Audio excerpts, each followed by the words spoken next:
Not Norman, a goldfish story by Kelly Bennett. When I got Norman, I didn't want to keep him. I wanted a different kind of pet, not Norman. I wanted a pet who could run and catch, or one who could climb trees and chase strings, a soft, furry pet to sleep on my bed at night, not Norman. All Norman does is swim around and around and around and around and around and around and around and around. This is it, Norman, I decide. I'm trading you in for a good pet. Norman doesn't move, not even a fin twitches. How can I trade him like this? No one will want a sorry-looking fish in a gunky bowl. When I drop Norman into his nice, clean bowl, he starts dipping and flipping and flapping his fins around. He looks so goofy, I have to laugh.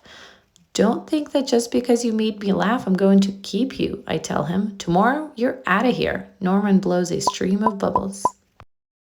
The next day, I take Norman to school with me. If I talk him up real good during show and tell, maybe someone will want him. On the way there, we see my friend Austin. Austin has a real cool dog and 7 puppies. Want to swap one of my pups for Norman, I ask? Who's Norman? Asks Austin. My goldfish, I say. By the time I rescue Norman, half of his water is gone. Uh-oh. I'm sorry, I tell Norman when we get to school. I'm really sorry. He just stares at me, all googly-eyed. Finally, it's my turn to show and tell. Just as I start to talk about my goldfish, Emily shouts, Jenny's gone! Who let my snake loose? Does anyone hear the story of how I got Norman? Does anyone ask to hold his bowl? No. You're all jumping and screaming and chasing the snake. Not Norman. He's looking right at me. Thanks for listening, I tell him. That afternoon, we go to my music lesson. As soon as it's over, I'm taking Norman back to the pet store. I take my tuba out and begin to play. Bum, bum, bum, bum, bum, bum, bum. I glance over at Norman. He's swaying back and forth. Gluck, gluck, gluck, gluck, he mouths. Look, Norman's singing, I say. Pay attention, snaps Maestro, and try to play the proper notes. Maestro makes me stay for an extra practice. By the time my lesson is over, it's too late to go to the pet store. Don't think that just because you like my music, I'm going to keep you, I tell Norman. He gulps.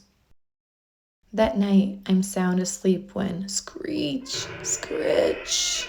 What's that noise? Scratch, scratch, screech. Yikes, there's something at the window. Then, out of the corner of my eye, I spot Norman. He isn't scared. He isn't swimming around in circles either.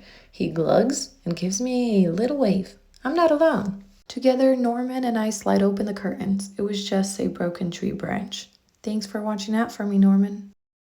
On Saturday, I take Norman to the pet store, just like I said I would.